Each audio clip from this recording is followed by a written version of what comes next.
நிச்சயமாக ஐயா மூலமாக இங்கே இந்த ஆலயம் புதுப்பிக்கப்படும் என்ற நம்பிக்கை நமக்கு பிறந்திருக்கின்றது. தொடர்ந்து அவருக்காக அவரோடு இணைந்து பணியாற்றும் ஒவ்வொரு அலுவலர்களுக்காக ஜெபிப்போம். இந்த நேரம் வரை காத்திருக்கும் அனைவருக்கும் நன்றிகள். வந்த ஐயா அவர்களுக்கும் பங்கின் சார்பாகவும் இருக்கின்ற பொதுமக்கள் சார்பாக நன்றியை தெரிவித்துக் கொள்கிறேன். நன்றி.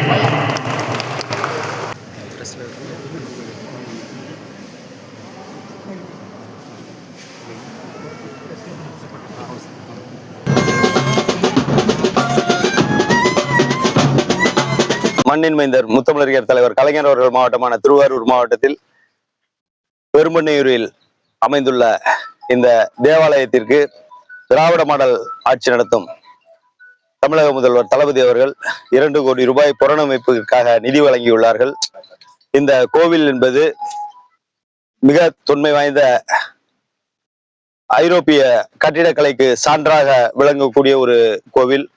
இன்னும் குறிப்பிட்டு சொல்ல வேண்டுமானால் இந்திய துணை பெருங்கண்டத்திலேயே இந்த அளவிற்கு பெரிய தேவாலயம், இந்த அமைப்பில் உள்ள தேவாலயம் இல்லை என்று சொல்லும் அளவிற்கு இந்திய துணை பெருங்கண்டத்திற்கே ஒரு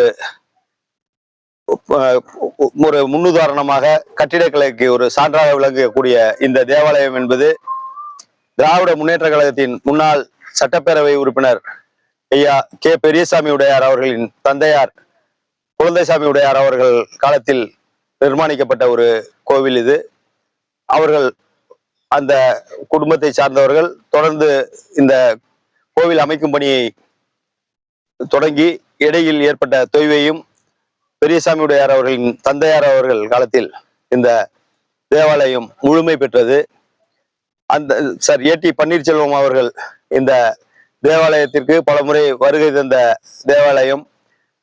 ஏனெனில் சார் ஏ.டி. பன்னீர்செல்வம் அவர்களின் மாமா வீடு இந்த பெருமண்ணையூர் தான். அந்த அளவிற்கு ஒரு தொன்மை வாய்ந்த திராவிட இயக்கத்திற்கு தொடர்புடைய இந்த கோவில் என்பது இன்று திராவிட மாடல் நாயகன் தளபதி அவர்களால் புனரமைக்கப்பட வேண்டும். இது ஒரு கலாச்சார சின்னம், புராதன சின்னம். இதை பாதுகாக்க வேண்டும் என்ற உணர்வோடு இன்று 2 கோடி ரூபாய் நிதியளித்துள்ளார்கள். மேலும் இந்த கோவிலுக்கு நிதி தேவைப்படுமா ஏற்பட்டாலும் திராவிட மாடல் நாயகன் தளபதி அவர்களிடம் கேட்டு வரும் காலங்களில் மிக சிறப்பாக இந்த கோயில் புது பொலிவு பெற அனைத்து முயற்சிகளையும் மேற்கொள்வோம் என்பதை இந்த தருணத்தில் இந்த பகுதி மக்களுக்கு ஒரு உத்தரவாதமாக தெரிகிறேன்.